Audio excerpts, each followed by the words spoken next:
তো মাহফুজ উত্তরটা কে দিবে? মাহফুজ প্রশাসনে যদি দলীয়করণ হয় থাকে তো ওইখানে কি কাজ করেন বসে? ওখানে সুরা পাঠ করেন? 1975 সুরা করিয়া শেষ জুতা আবিষ্কারের গল্প শুনেছিলেন না? জুতা আবিষ্কারের গল্প, জুতা আবিষ্কার করেন ওখানে বসে, কমিটির মিটিংয়ে বসে। আপনার কাছ থেকে হতাশার কথা শুনতে হবে, আপনি শুনান হতাশার কথা? নো, ইটস শুড নট, এটা হতে পারে না। আপনি দেখুন, আমাদের জমিদার নাকি বলছেন যে গত 2 মাস ধরে তিনি কোনো অফিসের কাজ করতে পারছিলেন না, কোনো কাজকর্ম করতে পারেন নাই, কখন তাকে নামিয়ে দেওয়া হয়?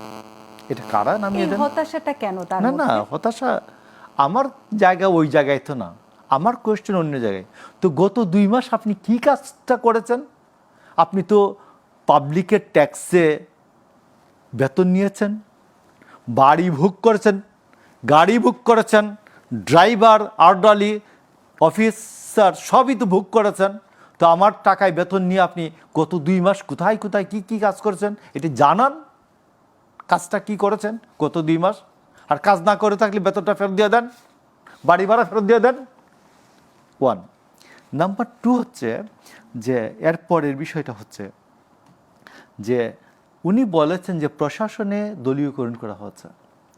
আপনি জানেন যে শেখ হাসিনার আমলে যে ডিএনএ টেস্ট, মানে একজন সচিব, সিনিয়র সহকারী, সিনিয়র সচিব, এদেরকে বানানো হয়েছে ও কি করতো ছাত্র জীবনে, ওর বাবা কি করতেন, ওর নানা কি করতেন, ওর দাদা কি করতেন, ওর শ্বশুরবাড়ি কী করে, এই সবগুলি খবর নেওয়ার পরে তাকে সচিব বা সিনিয়র সচিব বানানো হয়েছে। এইরকম মানুষ ছিলেন 78 জন সচিব, সিনিয়র সচিব। তার মধ্যে একজন শিল্প সচিব জাকিয়া সুলতানাকে বলা হলো যে তিনি গণঅভ্যুত্থানের সপক্ষে ছিলেন না, এই জন্য তার চাকরি গেল, চাকরি খেয়ে ফেললেন। চাকরিটা কারা খেলেন আমি একটু পরে বলছি কারা খেলেন। তো 77 জন থাকলো, 77 জনের মধ্যে 32 জন নর্মালি রিটায়ারমেন্টে গিয়েছেন। সর্বশেষ গিয়েছেন এই যে পানি সম্পদ মন্ত্রণালয়ের সচিব নাজমুল হাসান, যিনি সাতক্ষীরা ক্র্যাকডাউনের নেতৃত্ব দিয়েছিলেন। সাতক্ষীরা ক্র্যাকডাউনটার কি?